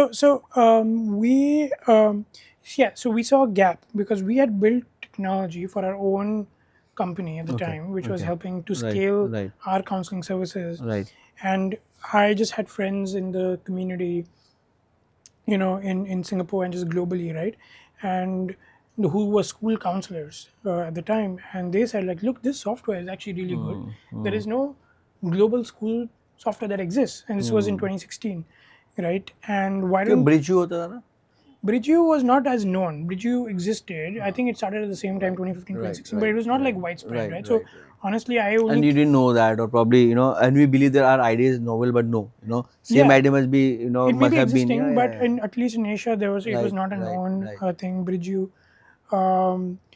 was and like I came to know Bridgeview even only when we launched Cialfo. I'm like, okay, these are the peer companies that exist. Hmm. So in 2016, so I remember a conversation in Shanghai actually, where a school counselor, a friend who was like, look, the platform that you built is actually amazing, and I would love to use this. And there is no platform that is in my school. And then we started doing some research, talking to more school counselors in Singapore, and they're like, oh, there is this organization called Navians that existed at the time, and I mean, it still exists in the US. They're like, oh, but this is an American platform that we are having to use in Asia or internationally, but it's a very American The platform. journey different, the nuances are Yeah, different. very, very different, right? And What how does you spell it? Navians, Okay, yeah, okay, yeah. and so we saw a gap there, right? And we wanted to build technology, and we thought, okay, this is very related to. We understood technology, we understood counseling, so we said, okay, we can work with counselors. So we decided to launch this, um, and we sold the company because we realized that if you're running a technology company, running 2 different companies is They were very conflict of interest, and also they are different models. it was different models and focus, right? It was more the important decision, and then we felt like that would be the money that we would And who use. you sold to your company? So we sold it to World And Invest. what are the pitch to them? I mean, honestly, they came to us. We were very lucky because I did not think the counseling business was sellable. That's why I'm asking. Yeah, so it was just And that too when your founders or star counselors are not there. yeah, You were counseling that time. we were counseling, Yeah. and they took the counselors with them. But I met them. I met them at a conference, not in a networking. It was just a conference. Actually, he was sitting beside me, and we just started chatting. And he, Will Invest, had just bought a company, counseling company in the U.S. called College Wise, and they were looking to expand in Asia. He's like, if you're looking, if you're running this and you're running a technology company, do you want to sell it? I said, whoa, yes, that would be great. And then we started chatting, and within like 2 months, it was done, right? And now he's become a really good friend, Arjun, and Oh, he, One US. Yeah. yeah, We will spoke with invest. them. Yeah. Yeah, Arjun Vedya or the Arjun main Anand. Anand. Yeah. Arjun Anand. So, and then he invested personally at a personal capacity In in Cialfo. in, in Cialfo, which has now become Manifest Global. Um, and he was sort of the architect of the deal. And Small word, man. huh? Small word. Of course, Yeah. and I mean he's doing he's doing some great Yeah. work in Yeah. India, and he's really grown in the last 5-7 years. Um, So we sold it to him, and instead of buying Ferraris or houses, with that money, we ended up putting all into then starting Cialfo and running Cialfo as a technology company. And again, the idea of even starting Cialfo was not that we will build a SaaS platform and that's sort of the end product. We knew we wanted to build an ecosystem, starting with the SaaS solution because we saw a gap in the market, but we wanted to connect and build an ecosystem. And we were very clear on how we wanted to do it, and the way we've done it is really, it's sort of manifested in that way, not in the order of what we thought we will do, and not necessarily in the time Like frame. what? I mean, of course, there are lots of external factors, including pandemic, including Yes, slowdown. So correct, you need to pivot and all. correct. But what was the initial order, which probably now got rectified or fixed by now? But what didn't go as per the plan? So initially, we thought we will continue building the SaaS platform. There were two parts to the ecosystem that we wanted to build. We wanted to bring in these external companies that provide a service to the student that is not provided in a high school, and connect them first, and then bring in the university segment, which is the end solution in that Right. part of the journey. The end is obviously a job or whatever, right? But uh, at least in that immediate journey, university is a solution. The pandemic changed that. The universities came to know about Cialfo and can share more about that journey. So that became faster than the what we now servicing call part. the VAS Right. services, right? We were not thinking of that VAS term, but we thought of it as a marketplace. So that ended up being after the universities. We thought it'll be easier to enter the marketplace than the universities. But the pandemic sort of reversed that. The other And which thing, is a bigger moat, in fact. If you have more universities, of course, it it's is, a bigger moat. Yeah, of yeah, course, yeah. and there is obviously more. The commercials are much higher in the university side of the business than the VAS, and we also thought we will want to expand into the global ecosystem on the SaaS into the US and deep into the US. And the pandemic changed that because I was actually moving to the US to grow our SaaS business in The America. school. Like I got my H1B, and then the pandemic hit, and I'm like, I'm not going to New York, and like it was going crazy if you remember March 2020. Yeah. So I'm like, I'm not going there, and so we started, and then schools in Asia, which we thought will take a longer time to adopt The software. faster digitalization happen and So we said let's just concentrate in our core markets consolidating that. because now they will adopt faster, and that is what happened. And probably that is one of the reason you have to raise more funds, because monetizing school is tough versus monetizing the universities. I wouldn't say tough or easy. I think we have a different value proposition for schools and universities. So I believe that people pay you for your solution depending on the Yeah. value that you create Yeah, for them. yeah. So we get paid commensurate to like the value that you create, and obviously we end up creating more value for universities because as a marketing solution to universities, they are willing to pay more than as a productivity workflow solution to schools. We built an incredibly complex platform for schools, right? I've never seen it. I have heard few times, but would love to experience it. And all peer companies of Cialfo, right, have created incredible complex platforms. But I don't think this market pays our companies what it should pay. Like the average contract value is anywhere between to $5,000-$6,000 US dollars, and I think that's Peanuts. peanuts. Yeah, for I know it. Ecosystem, because right? how much it takes to build it and then to pitch it and to get a And contract. sometimes the clients don't understand, the councils don't understand, like In your fact, demand. this is when we talk about ecosystem. Sorry, I'm cutting you short Yeah. here. But this is where when we talk about ecosystem. So I say that I'm building a Zomato. It will take 15 years, but then it will be massively profitable once we reach there. Correct. Right. Only thing is probably we have missed couple of cycles for raising funds, or probably couple of our predecessors who raised, they didn't do a good job. But it's about the ecosystem. If you we have the largest supply, we have good demand, but then even if we have 2,000 education agents, your school clients are not paying you enough. They are paying peanuts. Yeah. And there will be heading. Rohan Pasari school clients are paying peanuts. I mean that that make the headline, right? I want because I don't get this opportunity to share this, Yeah. you know, And in now you're in a also forum, confident enough to say that my product I is would good and it know got integrated well. it is not about good. You know, no company in our sector is getting paid, right? It's not like Even paid होते ही वो तो paid भी नहीं करना चाहते. That's why हाँ, so many CRMs in this industry, people not end getting up building their own. को देना नहीं है. Hmm. और Salesforce and even many they are there. Big companies are using it, but then वो customize नहीं हो पाता. So due to which 2-3 cycle खराब होती है. So I mean, like at a mass setting, there's no channel for me to say, right? If I'm going to a school-based conference, like You can't say that. no, there is no forum for me to say it, right? Like if I'm doing a session, I'm not going to talk about the Cialfo platform, you know, because you know you don't want to be too salesy. Right. You know, so there is no platform. But I'm very. The thing is, But what's wrong with being salesy?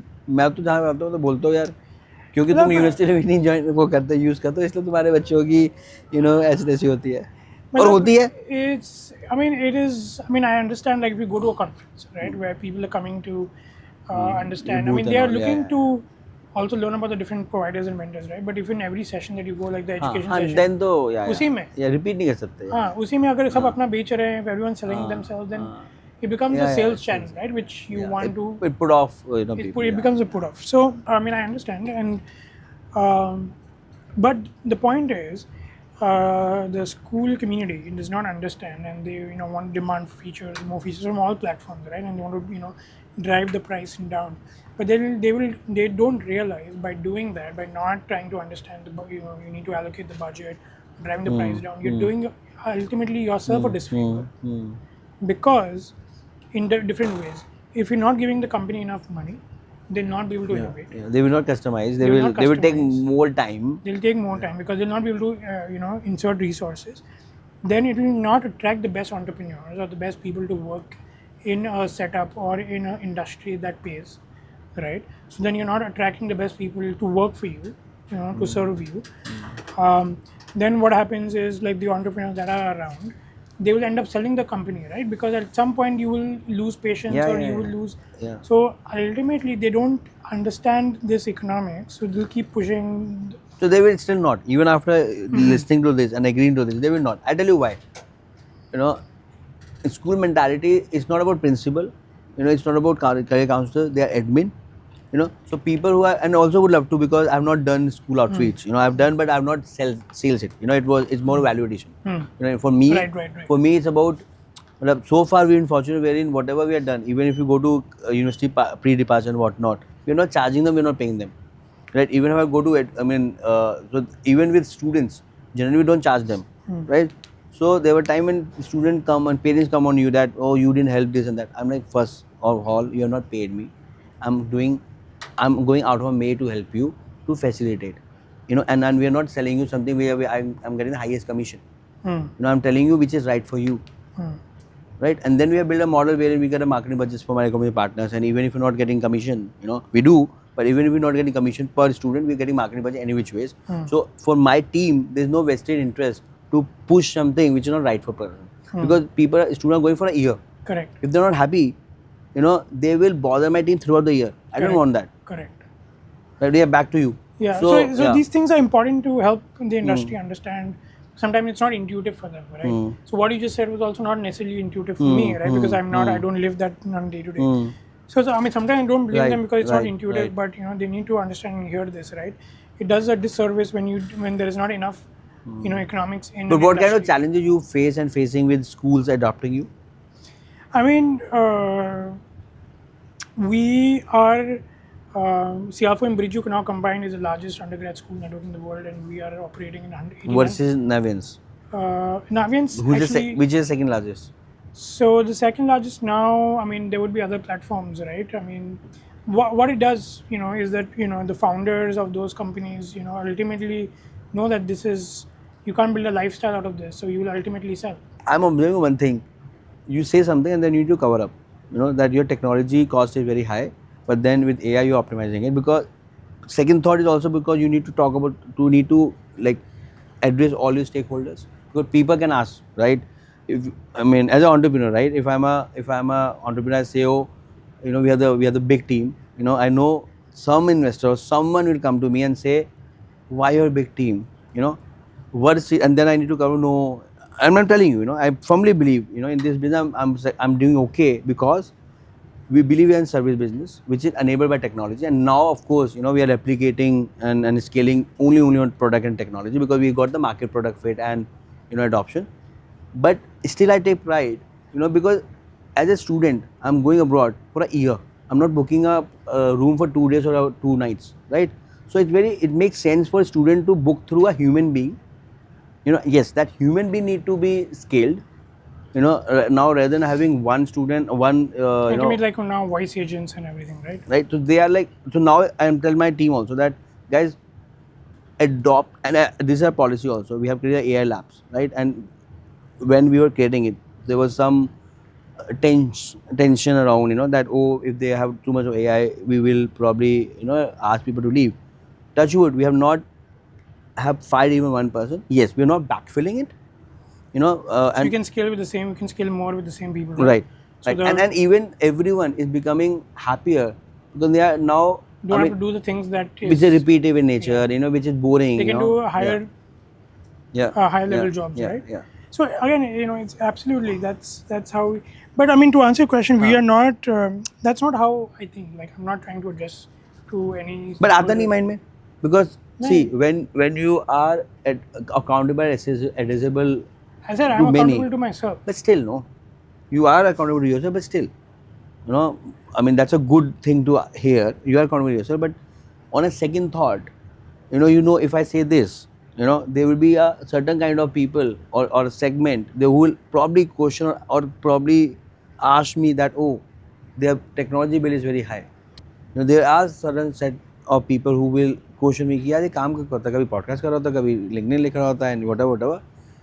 But I'm absolutely fine to create distribution, because Yeah. I'm in a business wherein I need to create awareness about about Yeah. accommodation. Yeah, great. Right? But and that's me also. I'm not But saying that is that not a I'm- political yeah, opinion, yeah, right? yeah, yeah. I was talking about political. I'm Yeah, not talking yeah. about social media Yeah, in general, yeah, right? There was this sentiment in the company at the time that Rohan must share, the CEO must share, the company must share their political opinion, and I did not want to, right? So then I just Interesting. made a policy that I will not share my political opinion. I mean, there are, Elon Musk does it, Yeah. right? I mean, And they like one he's of the the most richest man in successful. the Yeah, world, yeah, yeah. and like, There's nothing wrong, right? So I don't think it's a right or wrong thing. It's again come back to authentic. If you are what you are and you are doing it, there will be people who will question you. But if you are continue doing it and you are that person, you are enjoying it, then probably people will also start liking it, or it will work for you. So there was a point in the earlier which I actually thought it's interesting to get your opinion. I think our sector, public sector, private sector of international student mobility, does not do a great job in mobilizing itself to create solutions with the government.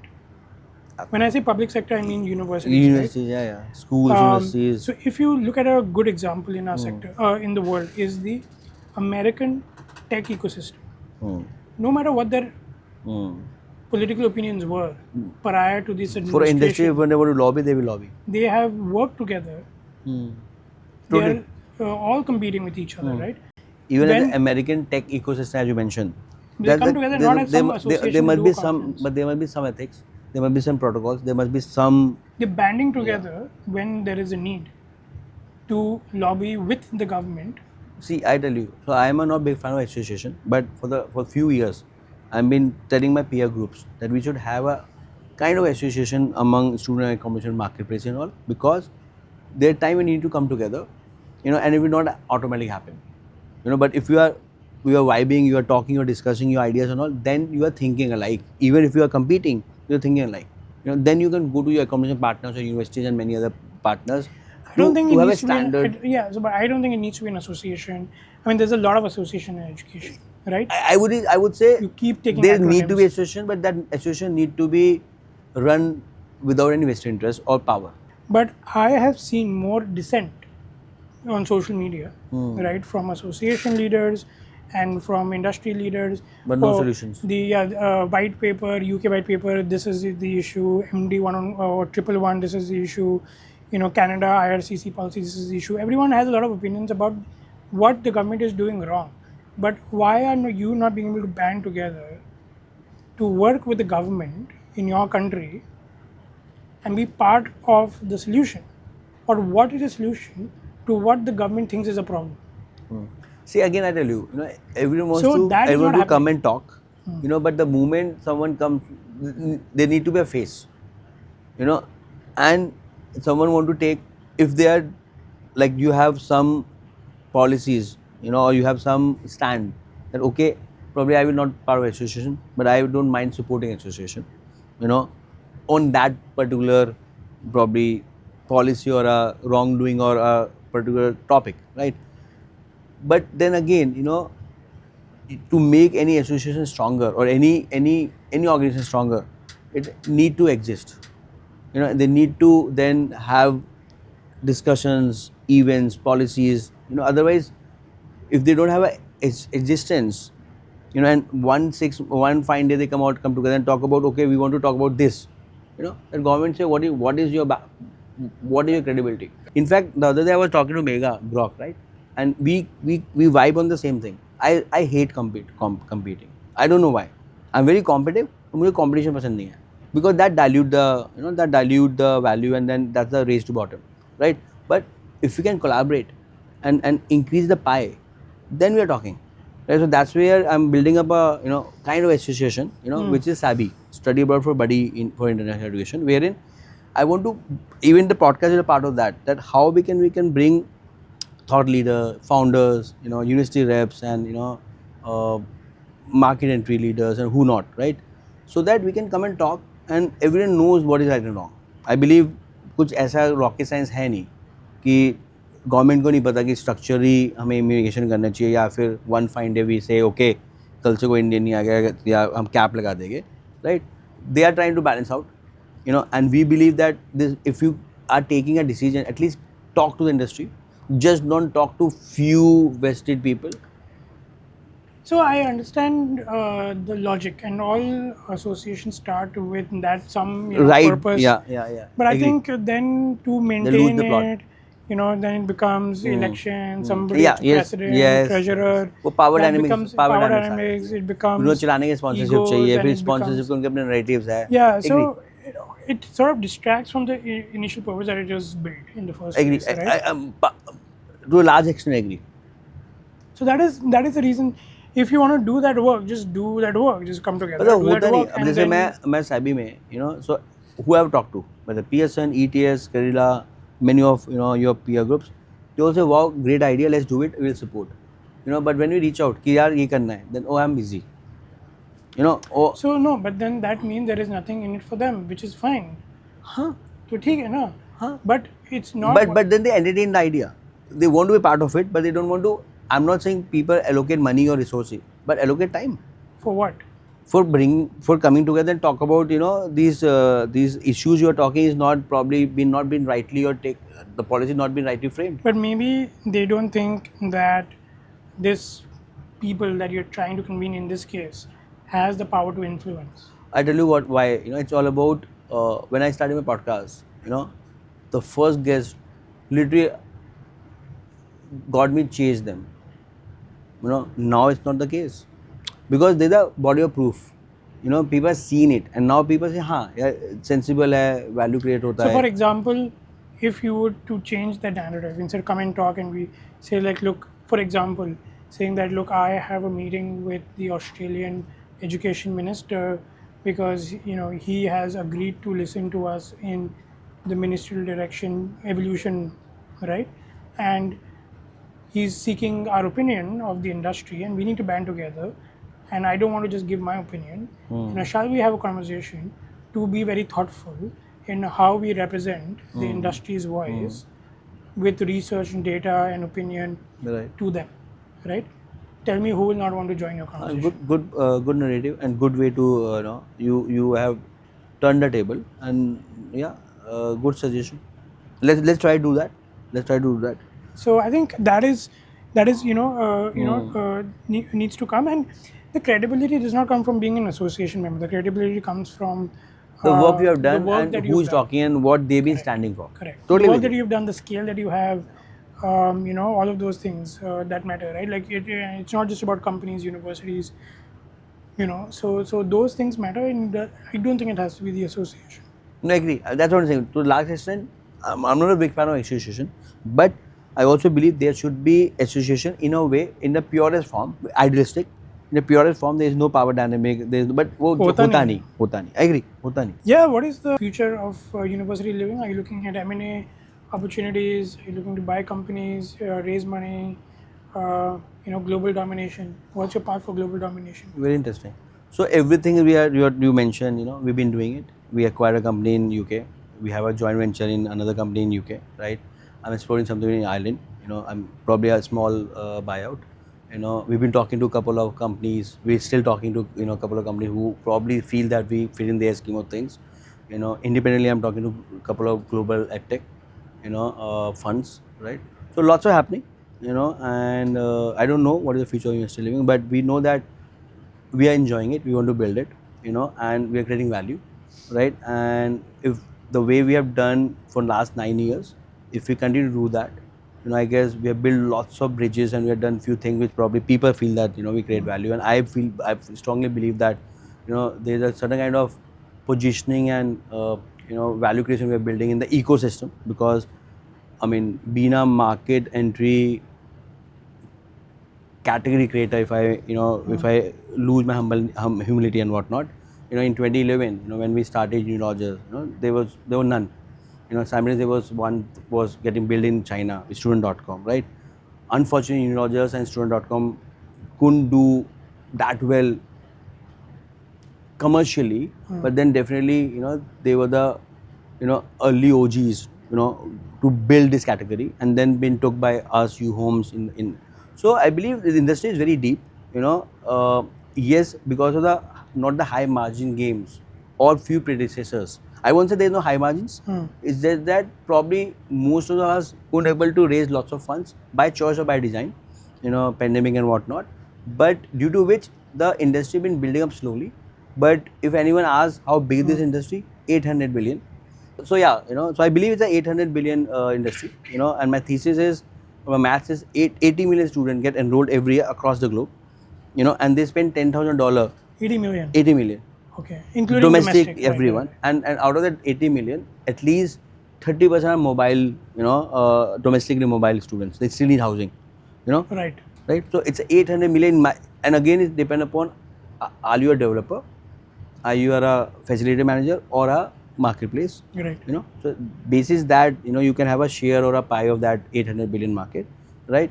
And so we are doing what, 25-30,000 students a year, right? We need to do 100,000 a year, and then we need to do at least 1 million a student, because we believe the industry it's a need-based product. It's a very big industry. I don't think there's enough competition or enough people around What is it. the world's largest company in your space? I would say it's you, homes, us, probably Amber. These are the top three Globally. globally.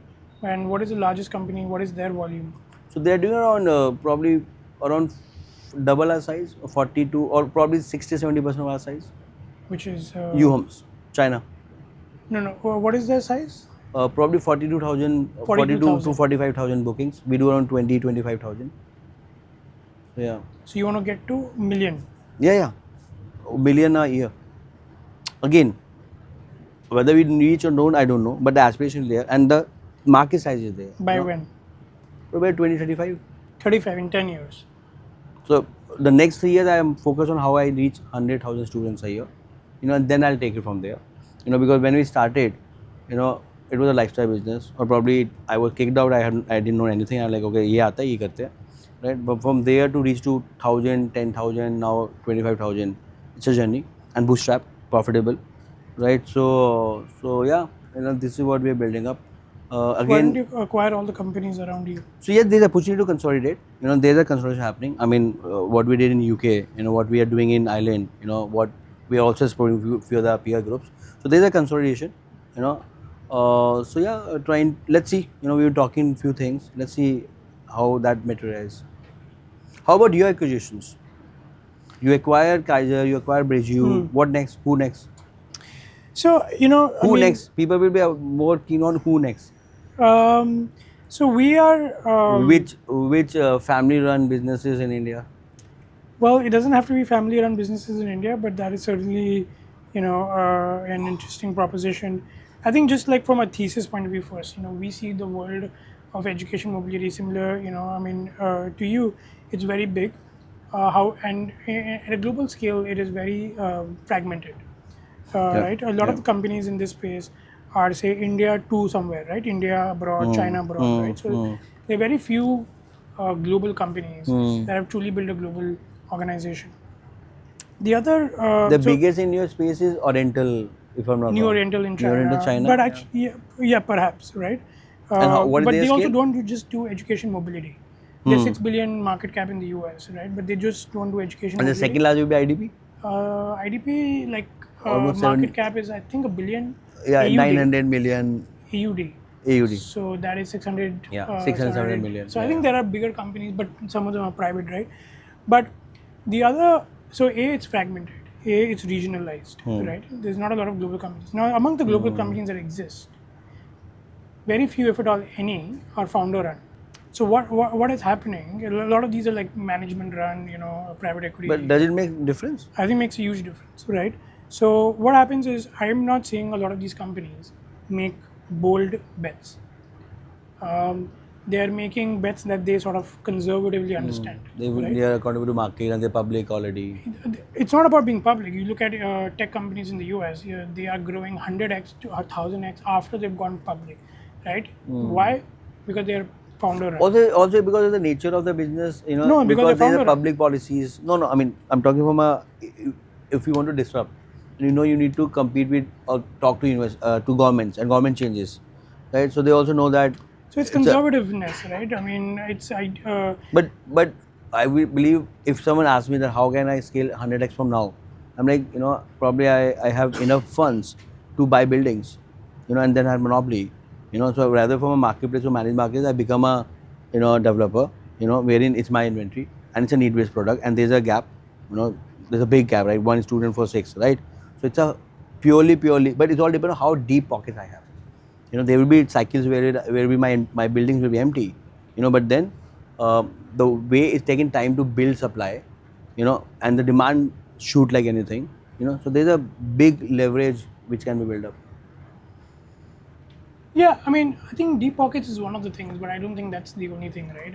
It is a very big moat if the kind of scale I'm talking, I mean, because a building will cost me 50-70 million. sure. In your case, you need capital. It's a capital intensive Because the second best industry. way the way we are doing it, Yeah, it's capital, optimizing, marketplace, then manage marketplace, then leasing, but managing, but still not making Yeah. our books heavy, and the way we are built up, the DNA is different from the REIT which I'm talking about.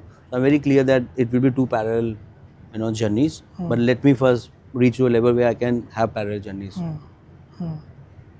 Yeah. So you're talking about, fragmented, regionalized, global companies. Yeah, and I see so a lot of these companies, I think, or there are no, there's a lack of scale, right, in our industry, and I'm seeing lack of boldness from these executives, these private equity or private or public companies. So like a small example of what we did was like, okay, we are in the undergrad space, right, and we are arguably number one, or Cialfo was arguably number one, Bridgio sort of arguably number 3 in the international space. Now combined, we're the largest undergrad platform in the world, right? All of these platforms were sort of subscale, more regional. How you define largest, and is it by the volume of schools? students, both volume of schools and volume of students that are going This overseas. is all a factor of each other. If you have more schools, you have more students. Yes, you have to have the right kind of schools that are going mobile, right? I mean, Yeah, of course. So like now we have 1700. And how you define, the right time of school? Because every Those who school are have going- aspiration for people to go abroad. Even KVs and DAVs have aspiration, but I'm defining based on like who are actually going abroad today, who are actually studying outside. so of you their home defined by country. a typical threshold of fees being paid, a typical student spending certain kind of money. Yes, but those are leading indicators.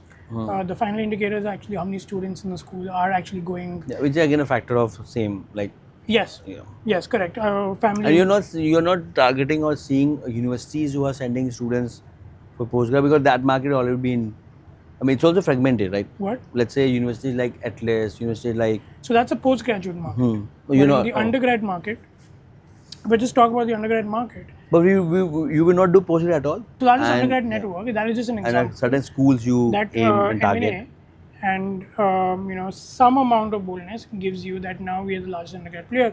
Now when Explore, which is a brand that we launched for university, allows us to say that we are the largest undergrad, I mean factually the largest undergrad network in the world, and university is actually happy that there is one organization that gives them the largest and the most diverse undergrad network in the world. But these universities still go directly to schools and they will continue to go? Yeah, absolutely, and they should, right?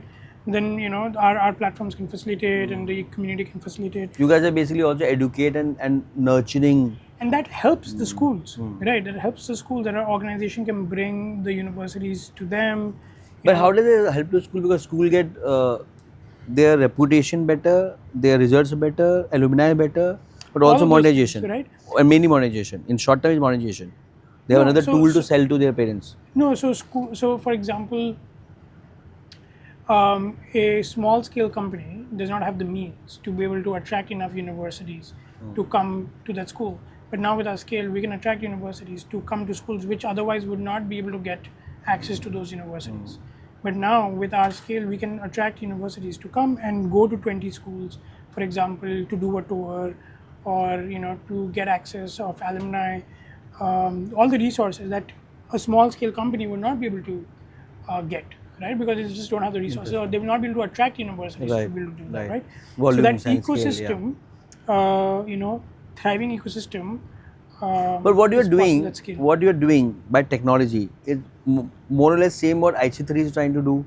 I don't think so. I mean, IC3, their vision, mission, what I understand is to have counselor in every school. Our mission, we don't write it that way, but it's more like empowering a counselor in every school, right? So it's different. So again, they are building a physical network. You are enabling that physical network through technology. Yes. So why you guys not should not come together, I especially mean, when you are. we support their events. We attend IC3.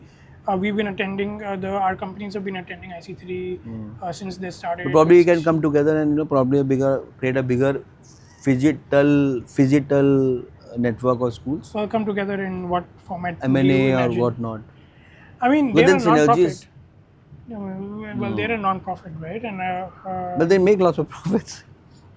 I mean, that's not for me to comment. I don't know. Okay. Because they charge extra, and I love Mr. Ganeshji and everyone, because they have. It's not easy to bring everyone together. The aspiration to create a NAFSA like institute in India. It's not. It's very aspirational.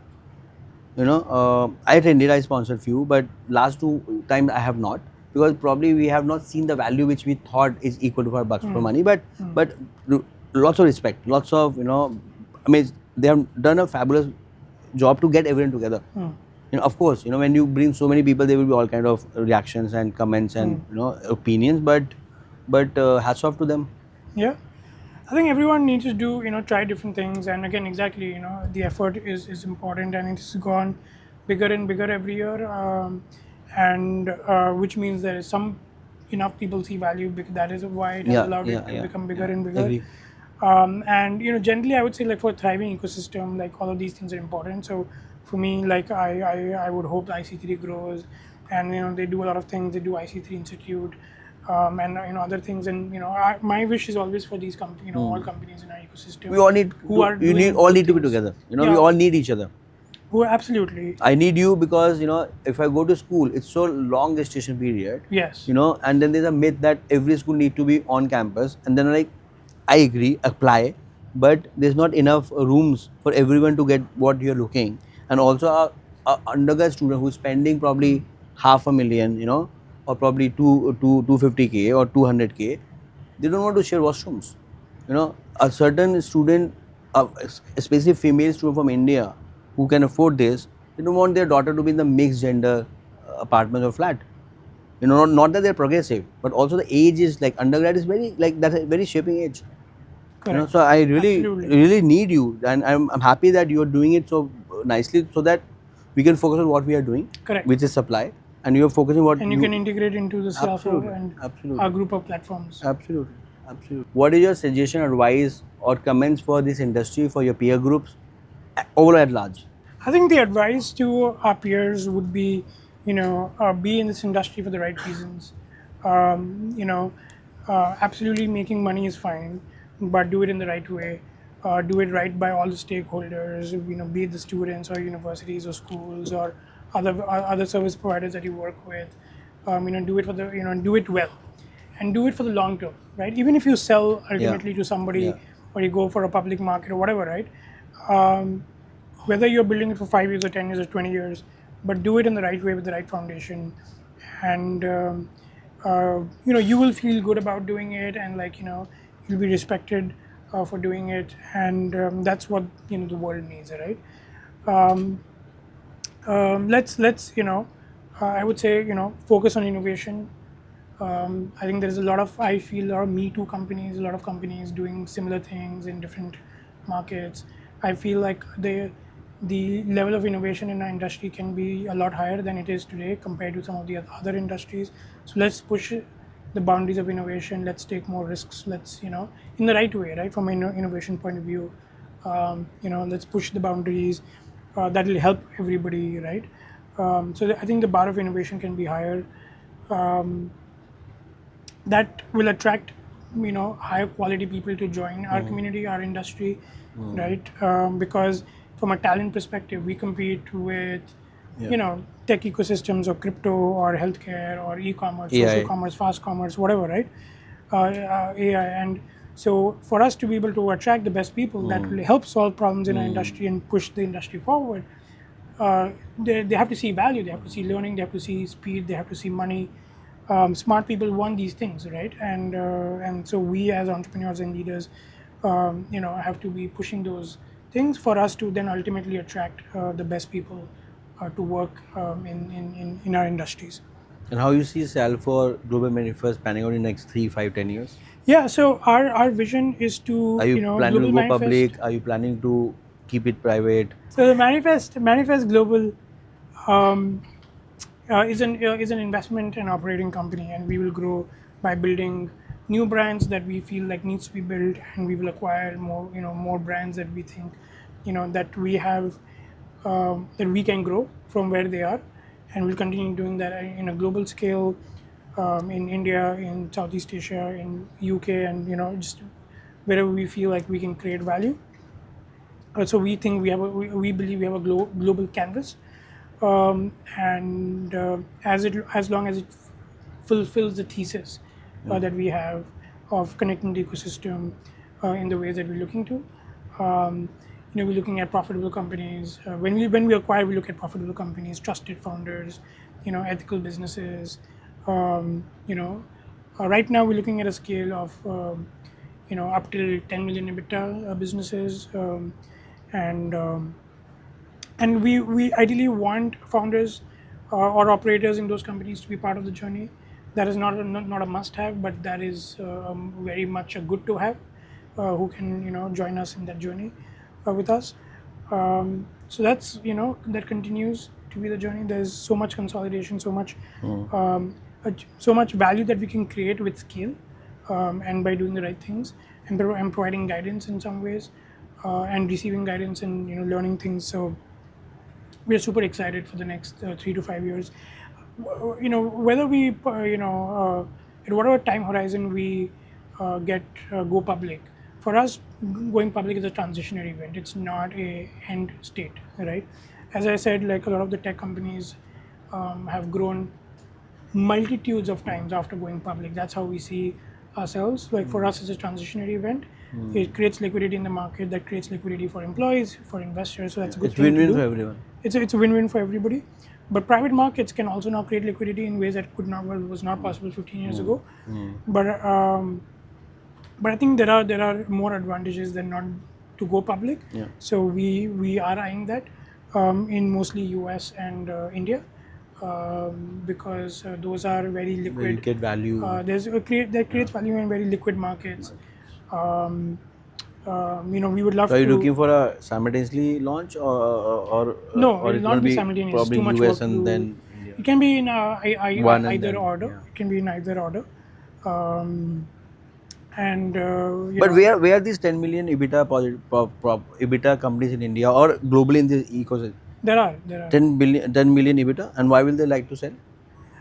I mean, Because I can't even recall or remember any. And then trust me, I'm in touch with many. yeah, I mean, there are companies and they might want to sell because they're currently owned by by a private equity, 10 million revenue or EBITDA? bit. So they can I make can't. company. I'm just thinking. एक तो याद आ जाए, एक भी नहीं आ रही. And I don't want to name Probably I in a don't know. podcast, Probably but yeah, yeah, I'll share you yeah. Interesting. of. So Interesting. they might be owned by private equities that want to sell. Hmm. Private Hmm. equities who need to Right, buy to right. be They able to need sell. liquidity, right? There may be Interesting. founders who are like, okay, I'm in my 50s, and at some point They want to consolidate. I want to sell. Interesting. So there are organizations like that.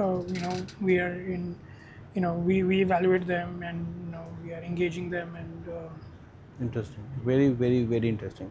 So, thank you. Thank you so much. If you have lasted so long, and I don't know if whether going to be part one, part two, but if you have lasted for 3 hours, and I'm sure you have, if you have lasted, you must be grinning with happiness that 3 hours is better than that movie or OTT you must have watched, and I hope so.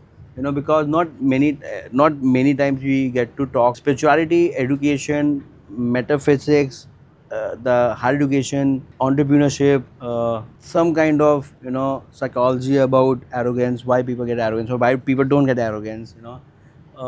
What M&A, else? What else with M&A. M&A, right? The future of education, accommodation. I guess we spoke a lot. Actually, a great podcast for any global mobility expert or evangelist who want to be part of this. I guess we have covered a lot. How a company works, how a school works, what are manifest global business model and why they've been in acquiring, and what we are looking to do.